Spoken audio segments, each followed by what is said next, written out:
What do you get when you cross a legendary F1 driver with a track-focused supercar? You get McLaren Senna on today's episode of Staging Lane. Ah, the Senna. Styling, race car. Comfort, race car. Vibration, race car. That's the biggest problem that I have with the Senna, is that it's too much race car. And I mean, I know that you know that I love race car stuff. That's crazy hearing you say that. Yeah, I know that. But the thing is about this car is that it's at first when I saw it, I thought this was the ugliest thing in the world. I think we do need to take a moment and talk about first impressions, because I was wondering what the heck they were doing when I first saw the first pictures of this thing. I did the same exact thing, because I looked at the Senna, and when I first saw it, I laughed. I mean, I said... No one's going to buy that. I said, that's exactly what I said. I said, nobody's going to, in their right mind, is going to buy this car. This car is absolutely hideous. But I did that with the Speedtail. I'm dreaming about this car now. I know. And what happened with this car is I saw it in blue.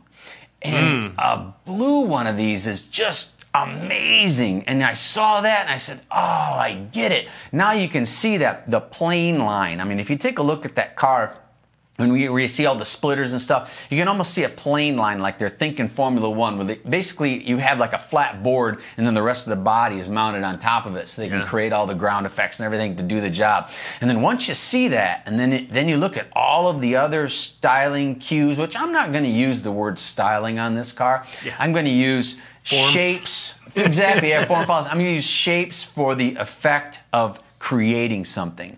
Because then you look at all the shapes and you go, oh yeah, oh, they did that for this and they did that for that, and then you go, wow, that's cool 100%. Now. Yeah, so I totally agree with you on that. I totally get that.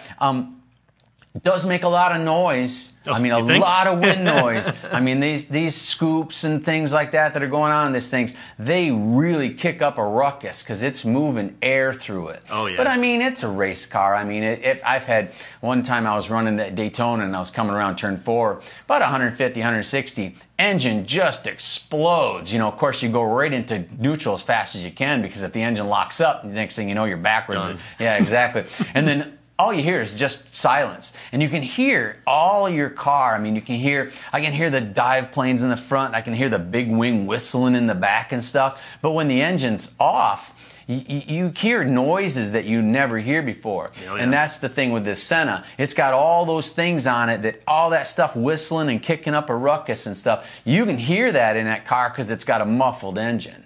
Well, a little muffled engine, especially the U.S. versions actually opened up more. Speaking of sound, the original ones that we saw in all the pictures had 3 exhaust pipes that were coming out of that back, and the U.S. versions are all dual exhausts, which actually looked more like the Senna GTR, which I got to see, which was pretty cool. But yeah, you'll notice all the U.S. spec versions have just 2 pipes that come out of it rather than 3, and it's because of emissions. Or it can be less restrictive over here. I thought that was going to bother me, the fact that one had a different exhaust system than the other. Yeah. But I'm still kind of in a love affair with that whole top exit on the exhaust. Yeah. Oh, yeah. When I first saw that, who did that first? The Porsche 918, was that who did that first? Oh, yeah, yeah. And when I first saw that, I thought, well, what are they going to do if it rains? I mean, because I live in Miami. I mean, it rains every day here. But they probably got some kind of a plan to get rid of that water. I'm not sure what it is. I need to do some research on it. It's not like I totally care, because it'd be kind of cool to fire it up and pull a bunch of water out of that thing. But I'm still in a love affair with that whole top exit exhaust, so I don't think you can do any wrong by me on that. Yeah, I really, really dig that. The thing that I do like about this, I mean, like every McLaren, it's 3 inches off the ground, so I mean, you run over a grasshopper, be nervous about bottoming out. But they have a lot of aero on it that you can look at, and because I bought, like, remember when the new Camaros came out, and they had, oh, it's got ground effects on it. Them ain't working. The car's 5 inches off the ground, you know what I mean? It's got all the cool, kind of crazy looking stuff on it, but that's just for show. Right, it's just I mean, it's not doing anything. But this car is so close to the ground that it's at about the 3-inch mark where that stuff works, and that's about where the car sets, 3 inches off the ground. What's neat, too, speaking of clearance and pieces, that front lip that's there, you can actually unbolt that. And so I'm guessing if you bottom out or you scrape it or something hits it, you can take off just that front piece of the front splitter on the very bottom, and you can exchange it with, of course, another piece of carbon fiber, which I'm sure is ridiculously expensive. But thought went into that because it's so low. But that's the same thing that they did on the ACR Vipers. I mean, they have that front center piece is missing, and then when you get it, you're not supposed to put it on except when you're at the racetrack. And of course, I put mine on right away. Immediately. Yeah, exactly.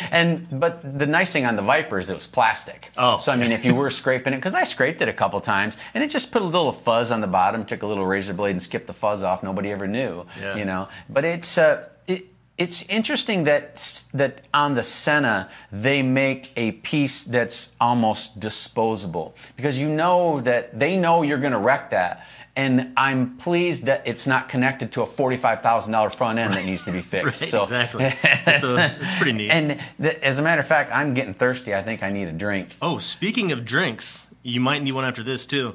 You can actually option for a push-to-drink system in this car for a little $7,000. Oh, okay, now I really need a drink. Cue the whiskey, girl.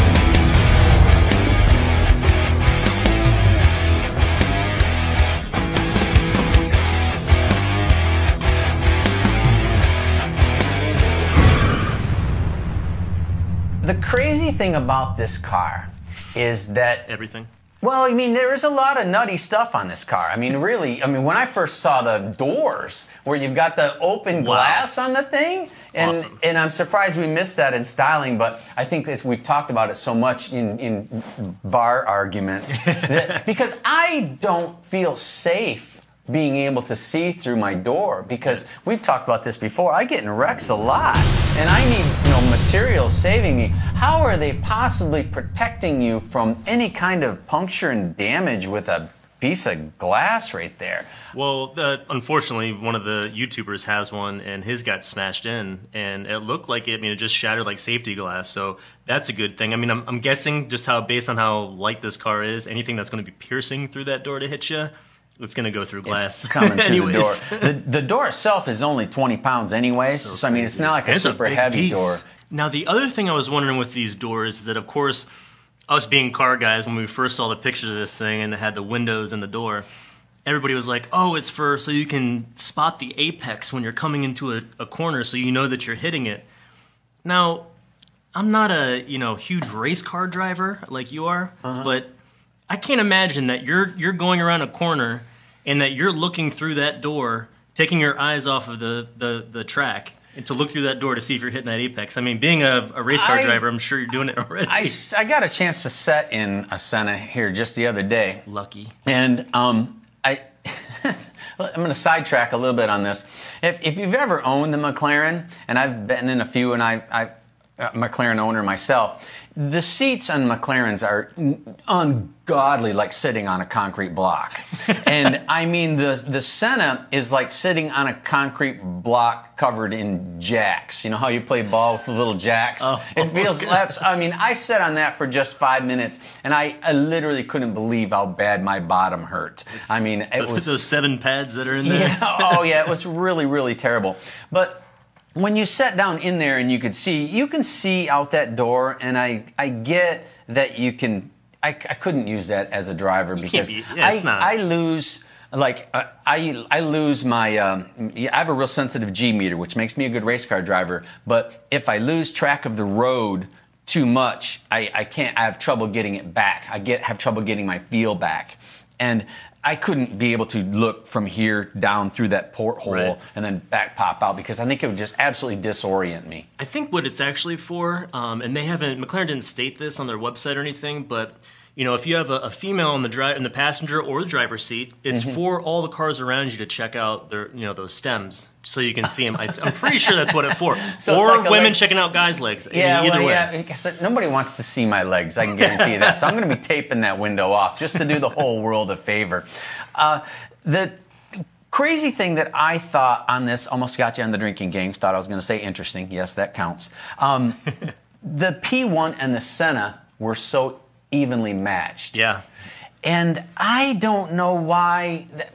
The thing that, this is just another thing that's infuriating to me, and we've talked about this before, is why do they put such small tires on these cars? I mean, because it's almost like they're limiting the capability of the vehicle by these little teeny tires that they put on these things. Because the Senna and the P1 shouldn't be an equally matched car. One should absolutely be able to outdo the other based on its capabilities.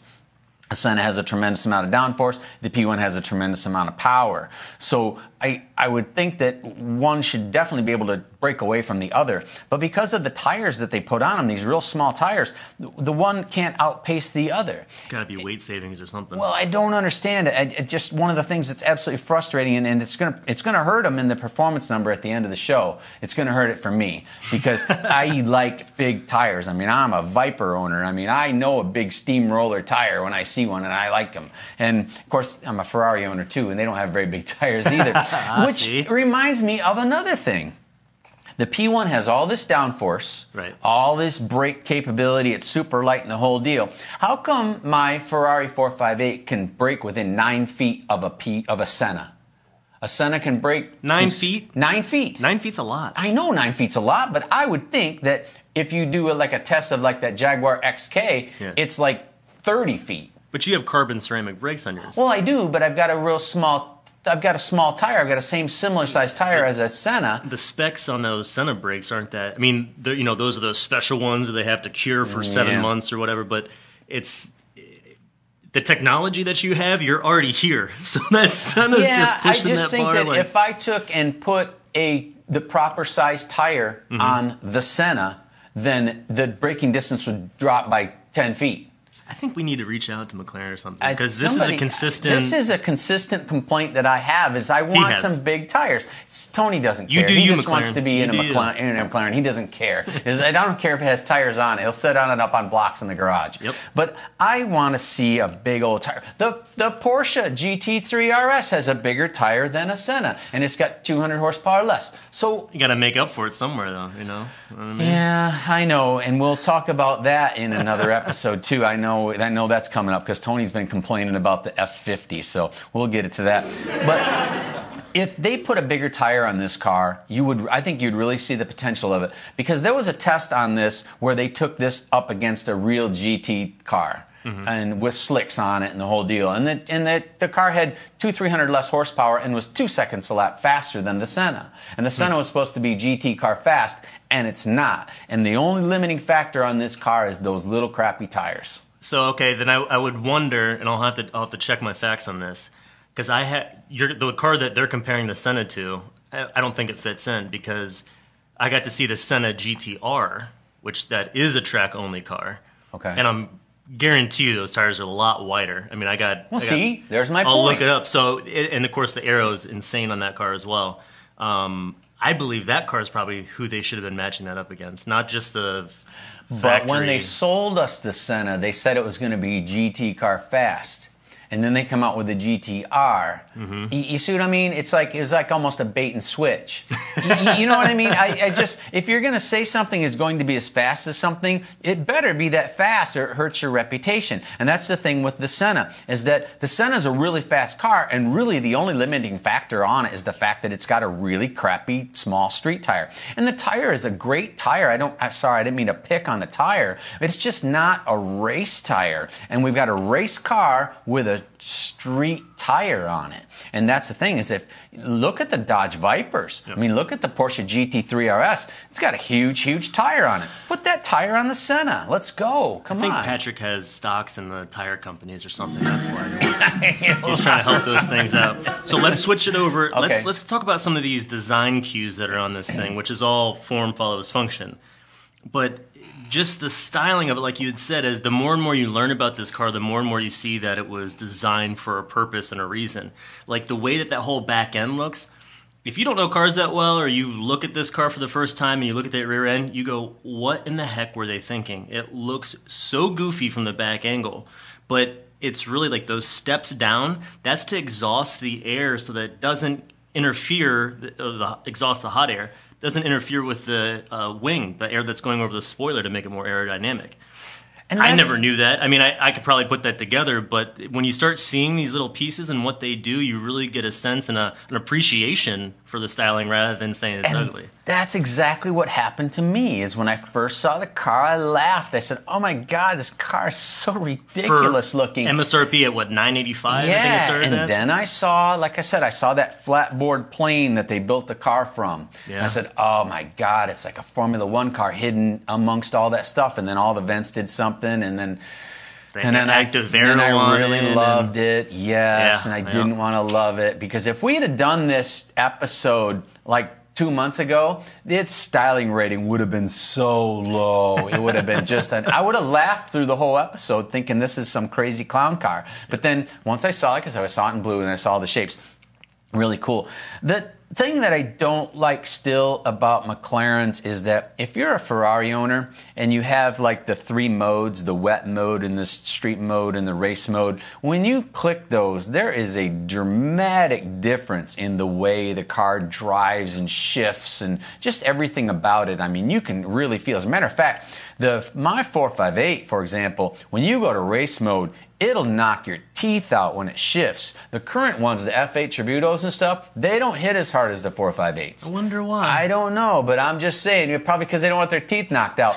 But when you switch modes on the McLarens, it's so subtle that I don't see. You can't get a McLaren to hit violently in the transmission. And it's probably by design, I get it. But if you were drag racing, you would want that violent hit, because it helps it shift recover. You sure the Senna doesn't do that? Well, I've not been in a Senna in race mode, but if anybody has the keys, I'm in. Yeah, I'll go for a joyride. So I'll go for a joyride. But I think that they need to work on their different modes, because I think there's a lot of ways to calm these things down, because like my 570 GT, when you switch it to the different modes, it was a subtle difference. There was some difference, but it wasn't as dramatic as the Ferrari. I mean, you go into wet mode in a Ferrari, and it really calms everything down. I mean, the car becomes absolutely lazy. And then you go into race mode, and it's just a teeth chatterer. So, I mean, it's dramatic. I don't see that kind of difference in the McLaren, and I don't see a reason to even use the modes. Just put the thing in race mode, and off you go.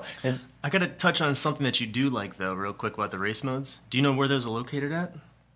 On that one, are they overhead again? Oh my God! Along with the start button and the doors. And that's another thing too. Is maybe I'm getting old. I mean, is that what it is? Because you remember the old guy that always has trouble reaching for things. I need my grabber. You know what I mean? And that's what I'm saying, is that I see all that stuff up ahead, and I mean, all the controls are right here. Why do I have to do all this extra work? And it's cool. I get it. You know, you're making some theater out of it. Sure. But like the doors. I don't want to use my grabber to use the. we'll get him a McLaren MSL branded. Absolutely. Is there an alarm going off?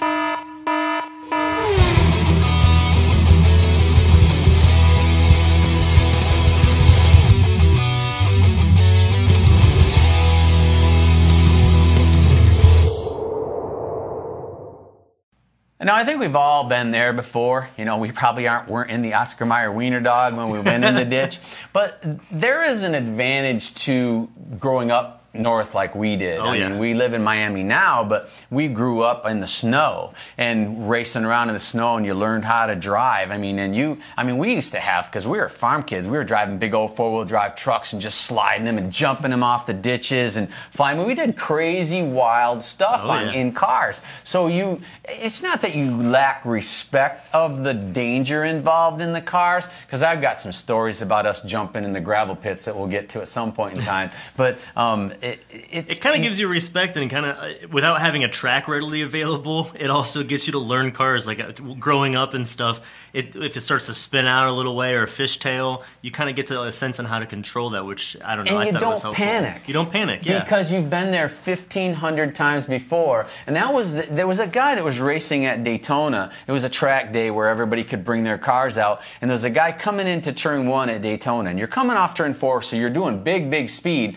and he gets into in to brake for turn 1, and he locks up the rears. Oof. And that's the Vipers were notorious for doing that with the factory calibration, locking the rears up. Oh, wow. And yeah, I mean, they would do that a lot. And normally, if you grew up where we were, because we didn't have analog brakes in any of the garbage that we owned, and so you would back off and then reset and try again. Well, this guy, not being familiar, not being educated in the thing, hits on the brakes harder. Now he's locked the fronts. Now the whole thing goes around. Where he really should have lifted and recorrected and tried to bite in again. It got even worse by pushing on the brake harder, thinking that would help it stop harder. And it comes back to these Sennas, is that you take a guy that hasn't grown up like we've grown up in the craziness of being up north. And it's, you look at Kimi Räikkönen. Kid grew up on the snow, so you throw him in a race car. He's 20 years racing in Formula One now. I mean, the guy's got the expertise. He grew up on it, and you don't panic, you don't freak out. And I don't know on a Senna, because as a McLaren owner, I know these cars. They aren't as forgiving of cars as like my Ferrari is. I mean, my Ferrari, you can drift it and slide it, and it talks to you and tells you all kinds of stuff. But the McLarens, they're typically cars that you drive them like a Formula One car. And that's the thing. Its whole purpose is to keep you on track, not to have fun. Exactly, right. Not to have fun. It's true, right. Yeah. And that's the thing, is that you take this Senna and you throw somebody in there that's not been around dangerous, potentially treacherous situations, and this is going to be a tremendous wreck, because this car has the potential to gain huge speed quick. And when something doesn't brake, I mean, when you're going to a braking zone and you lose control of something, it's not a braking zone anymore, it's a sliding zone, and you're going to slide until you hit somebody or some wall, and it's going to be hard and expensive. Oh, the rear spoiler. I was surprised at how much that moved. I know, right? Yeah. And it's such a dramatic thing to watch it, because it's such a big piece. Like the regular McLarens, like the 720 or even the 12C, it's still dramatic watching it pop up and be that air brake. But this is such a big piece of carbon fiber, just amazingness that they made to watch that turn. Was it 35 degrees? It'll move. To go up to become an air brake, it's awesome. It's so cool to see. I was surprised when I first saw it move, because I can't remember the name of that car, but they had that spoiler that tilted axially as well. And I can't think of the name of it now. It escapes me, but I'm sure we'll find it. Noble? Pop it up. Was it the Noble? No, it was some kind of wacky car that had a rear spoiler that tilted left and right and back, and just did all kinds of awkward movement. And I thought, that's insane. That's going to fail and cause a dramatic wreck. And that's the thing with the Senna, is that I get that it's cool that it moves a whole lot. But if that system ever fails, then because it's affecting you so much, that if it fails, it's going to negatively affect you so much as well. So if you have the system, because, I mean, I'm not picking on McLaren's reliability, because sounds like I know, but I'm just saying is that I'm picking on the fact that I don't trust anything anymore, and I don't, because being a McLaren owner, 3 years of the thing, never had a thing fail on the whole car. Well, just start the car, drive the car, change the oil. You know what I mean? So I can't say that my McLaren's not a reliable piece of equipment, because it's been flawless. Sure. Absolutely. But stuff like that scares me. These big movements on things that really make big differences. Oh, they've been doing it for a while. A great example of that. When Niki Lauda was driving the fan car that Gordon Murray made. He was so scared of that thing, because it was brand new technology, that he stared at the MagnaHelic, the vacuum meter that reads under the car, because every time he goes in the corner, if that fan was not working and it failed on him, he didn't have the vacuum working, so he wouldn't be able to make the corner, and he's going to die. Wow, so that's the thing, is that you're not driving the car anymore. You're looking in the rearview mirror like Niki Lauda's looking at the MagnaHelic going, hey, that's working, right? Oh, yeah, the spoiler's down, I can make the corner. Well, you better hope that they have some kind of security feature that if it does fail, that just goes into like the neutral position or something. That's a good idea. If that does fail, it should throw a big warning up on the screen. I'm sure it does. Yeah, I bet it does. But I mean, it's not like McLaren's going to go, hey, in case it fails. Right. Absolutely, yeah, for sure. Oh, and another thing, the P1 and the Senna, everybody knows that they're equally matched. I mean, they're basically the driver's the difference in that car. So there is one thing that makes me want to have a Senna over a P1, and that's a $65,000 battery that needs changed every 4 years. In the P1. Yeah, in the P1. I mean, I know I'm in the racing business and I build race car stuff, so I know about throwing dollars. I mean, and I go to the girly club once in a while and I do some of that. Oh, that too. Yeah, but that too. they both of them give me satisfaction. Sure. I get absolutely no satisfaction from buying a $65,000 battery. Right. I mean, especially every 4 years. I mean, you amortize that and think about that. That's like, that's almost $1,400 a month. That every month you own that car, you've got to kick out just to replace that battery. Right. And I'm not a fan of that. And I know that there's a lot of electric car guys that go, oh, the batteries don't fail that often, the batteries don't fail that often. I guarantee in this deal, McLaren's got this sorted out, that it's probably going to fail right at 4 years. You probably have Apple designing the battery or something. Yeah, oh yeah, it's designed to slow down. Yeah, absolutely. All right, it's time. Let's toast to roast this thing. I hear a squealing noise. Toast or roast.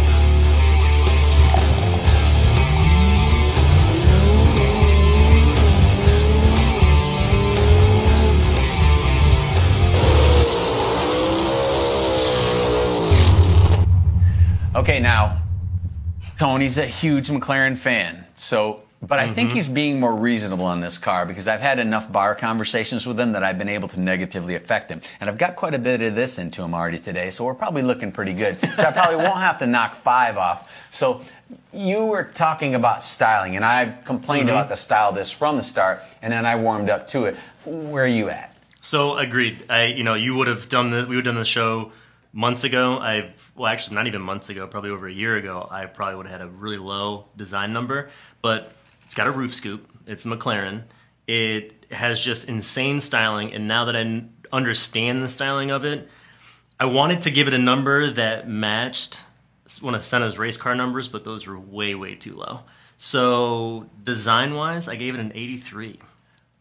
Wow. Because I'm not just I got a lot more of this into Tony than I thought I did. Or did he? The thing is that I'm going to spit out my styling number, and this is going to scare you really bad. My styling number for the Senna, 35. 2 months ago. Okay. I'm about to get up and walk away. But the problem is that I saw a blue one, and God, the car is just beautiful all of a sudden. And I don't know why a color is that way, but it's like that with Mercedes. You look at a Mercedes in silver, it's a stunning car. You look at almost any Mercedes in red, it's ugly. I don't think that there's a good-looking red Mercedes out there. But you look at a Mercedes in silver or black or white or any kind of color like that, and their styling department is kind of geared toward making those colors look good. Yeah. There'll never be a ugly red Ferrari. Sure, right. You see what I'm saying? Yeah. So what happened is, like I said, if I'm going to qualify the Senna because and I know that needle just rocked back and forth suddenly, but I'm going to bring it back because the Senna is an example of getting the right color on the car to make the car look good. So I'm going to give the blue Senna a 70. Oh, okay. That's not too far off. I understand that. I get it. I don't know if it would be blue. I mean, we've got a really good. We got to see these cars in a couple different colors already. Yeah, like clear carbon, orange and silver. Yeah, and they're good-looking cars, and I get that. Yeah. But the other non-blue ones, they're not that much lower. I'd probably give them like a 65, but I'm still going to stay with my 70 because I'm going to rate it on the one that I would buy. So there we go. That's where we're at. As far as performance goes, we are miles apart on this. I don't know his number, but I'm telling you what, is that I've had plenty of arguments with him sitting at the bar, and I tried to get like I said earlier, a bunch of this into him so he would be more reasonable on his number. But I can't give something a humongous rating when it's got a 245, 315 tire on it. I mean, I want to see big, giant tires to go with these big, giant wings and 1,800 pounds of downforce. So I'm going to hurt it really bad, and I know this is going to kill you, but I'm going to give it a 68. Jeez. If this thing had the GT3 RS tires on it, it'd be way higher. But I can't give it anything in the 70s with that little teeny tire with all these giant wings. It's like that giant weightlifter guy that has the little skinny legs. That's exactly what the Senna is with these little teeny tires. He's the giant weightlifter guy that skips leg day. So don't skip leg day. There you go.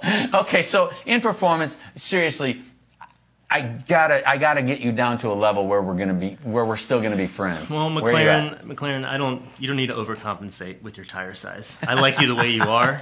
Look within, not without. So performance-wise, because this thing is just insane, 62 more horsepower than the P1. 789 horsepower, 590 pounds-feet of torque, just nuts. I give it an 80 for performance because it's the lightest track car or lightest car McLaren's ever made since the F1. That's better than I thought it was going to be. Thank you, alcohol. You worked because I thought for sure it was going to be a 90 or something insane. Congratulations, McLaren. You got a toast.